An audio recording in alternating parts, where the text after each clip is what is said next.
Guys, good morning. সবাই কি করছো?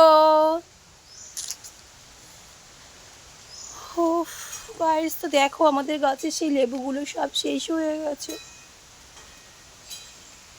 কত কত লেবু ছিল, শেষ। শুধুমাত্র এখন একটাই আছে, এই লেবুটা। এই দেখো,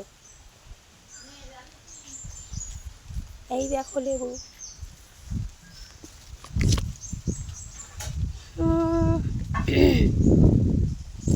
তো এই গাছের লেবুগুলো খুবই লাল হয়, লাল লাল হয়। আর এই গাছটা লেবু আছে হয়ে গেছিলো, শেষ হয়ে গেছে। এই যে এই গাছটার, এই গাছের লেবুগুলো সাদা সাদা হতো, সাদা লেবু ভালো লাগে না, তো লাল লেবু ভীষণই ভালো লাগে।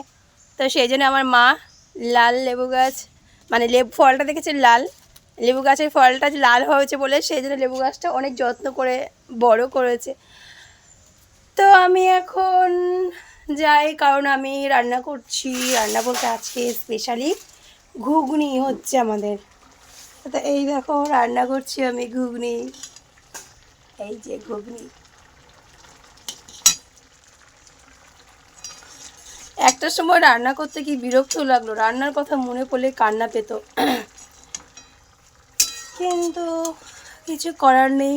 যতই পড়াশোনা করো, যতই চাকরি করো, রান্না তো তোমাকে করতেই হবে। এটা আমার দিদা বলতো যে দেখ, যাই পড়াশোনা করিস, চাকরি করিস, তাকে রান্না করতেই হবে। তো এটা না, এটা সবারই কথা, রান্না করতেই হয়, কিছু করার নেই, মেয়ে মানুষের রান্না করতেই হবে। তো আমি পারতাম না রান্না করতে, এখন শিখছি। যাই হোক, আজকে করছি ঘুগনি, জানি না খেতে কেমন হবে। আর আমার মা ওই দেখো বসে বসে তরকারি খাচ্ছে, এই দেখো তরকারি খাচ্ছে আমার মা বসে। কি কাজ? আমার কি রান্না হবে আজকে? পটল রান্না হবে, তারপরে পটল আর পেঁপে সেদ্ধ। আজকে আমাদের নিরামিষ হবে, আর আমার নিরামিষ একদম ভালো লাগে না। তো যাই হোক, পেঁপে সেদ্ধ আর পটলের তরকারি, জানি না আর কি কি হবে, সেটা পরে ভাবা যাবে।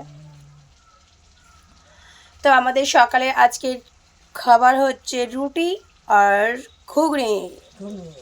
তা তোমরা কে কে রুটি ঘুগনি খেতে ভালোবাসো কমেন্ট করে জানিও। বাটা করো, বাটা